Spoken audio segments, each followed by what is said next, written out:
Hi friends, welcome to current affairs with Alka. March 8 മുതൽ 14 വരെയുള്ള weekly current അഫെയർസിൻ്റെ part 2 നമുക്ക് നോക്കാം. തുടർന്നും കറണ്ട് അഫെയർസ് അപ്ഡേറ്റുകൾ ലഭിക്കുന്നതിനായും വീഡിയോ കാണുന്നതിനായും എല്ലാവരും കറണ്ട് അഫെയർസ് അൽക്ക എന്ന ചാനൽ സബ്സ്ക്രൈബ് ചെയ്യുക. അതുപോലെ തന്നെ ഈ വീഡിയോ മറ്റുള്ളവരിലേക്ക് എത്തിക്കാൻ ഷെയർ ചെയ്യുക. ലാമിറ്റിയെ 2026 ലാമിറ്റിയെ 2026 എന്നത് ഇന്ത്യ സീഷെൽസ് സംയുക്ത സൈനിക അഭ്യാസം അഥവാ ജോയിൻറ്റ് മിലിറ്ററി എക്സസൈസിൻ്റെ 11ാം പതിപ്പാണ്. മാർച്ച് 9 മുതൽ 20 വരെ സീഷെൽസ് ഡിഫൻസ് അക്കാദമിയിൽ വെച്ച് ഇത് നടത്തപ്പെടുന്നു. ഇനി സീഷെൽസിനെ കുറിച്ചുള്ള കൂടുതൽ വിവരങ്ങൾ നോക്കാം. സീഷെൽസിൻ്റെ തലസ്ഥാനം വിക്ടോറിയയാണ്. President Patrick Herminie. Currency Seychellois rupee. പ്രതിരോധ സേനാ ദർശനം 2047 അഥവാ ഡിഫൻസ് ഫോഴ്സസ് വിഷൻ 2047.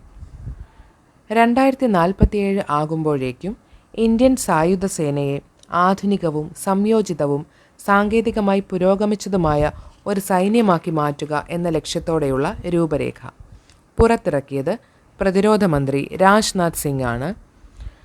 ശ്രദ്ധാകേന്ദ്രങ്ങൾ: സൈനിക ആധുനികവൽക്കരണം, സേവനങ്ങൾ തമ്മിലുള്ള സംയുക്തത, പ്രതിരോധ ഉൽപ്പാദനത്തിൽ സ്വാശ്രയത്വം, ഒന്നിലധികം മേഖലകളിലെ യുദ്ധശേഷി, നൂതന സാങ്കേതിക വിദ്യകളുടെ സ്വീകാര്യത എന്നിവയാണ്.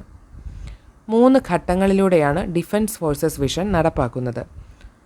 പരിവർത്തന ഘട്ടം 2030 വരെ, ഏകീകരണ ഘട്ടം 2030 മുതൽ 2040 വരെ, മികവ് ഘട്ടം 2040 മുതൽ 2047 വരെ. BOB സഫയർ സേവിങ്സ് അക്കൗണ്ട് സ്ത്രീകൾക്ക് വേണ്ടിയുള്ള പ്രീമിയം സേവിങ്സ് അക്കൗണ്ടാണ് BOB സഫയർ. അവതരിപ്പിച്ചത് ബാങ്ക് ഓഫ് ബറോഡ.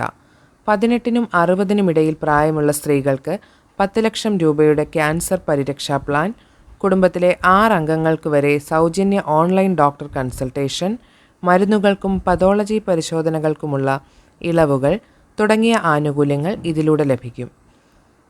ഇനി ബാങ്ക് ഓഫ് ബറോഡയെക്കുറിച്ചുള്ള കുറച്ച് വിവരങ്ങൾ നോക്കാം. ബാങ്ക് ഓഫ് ബറോഡയുടെ ഹെഡ്ക്വാർട്ടേഴ്സ് ഗുജറാത്തിലെ വഡോദരയാണ്. ഇപ്പോഴത്തെ CEO ദേബദത്ത ചന്ദ്.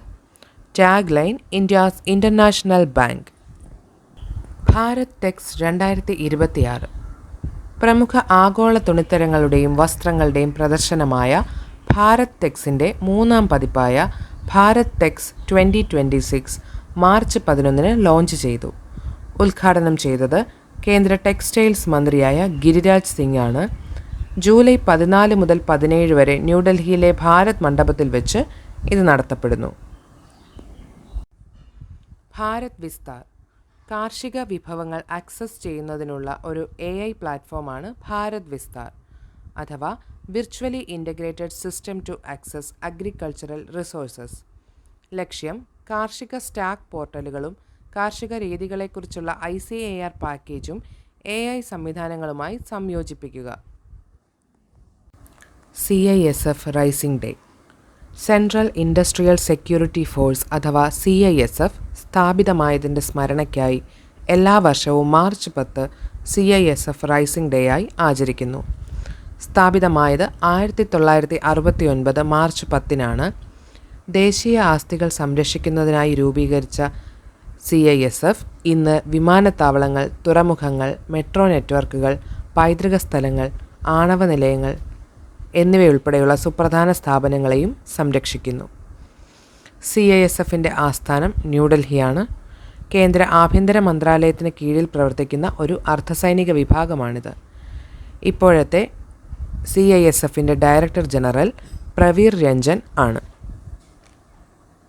സാമ്പത്തിക ആരോഗ്യ സൂചിക 2026 അഥവാ ഫിസ്ക്കൽ ഹെൽത്ത് ഇൻഡെക്സ് 2026 ഇന്ത്യൻ സംസ്ഥാനങ്ങളുടെ സാമ്പത്തിക ഭദ്രത വിലയിരുത്തുന്നതിനും താരതമ്യം ചെയ്യുന്നതിനുമുള്ള സമഗ്ര ചട്ടക്കൂടാണിത്. രൂപകൽപ്പന ചെയ്തത് നീതി ആയോഗ്. ഈ സൂചിക പ്രകാരം 1ാം സ്ഥാനത്ത് വന്നിരിക്കുന്ന സംസ്ഥാനം ഒഡീഷയാണ്. 2ാം സ്ഥാനം ഗോവയും 3ാം സ്ഥാനം ജാർഖണ്ഡും കരസ്ഥമാക്കിയിരിക്കുന്നു.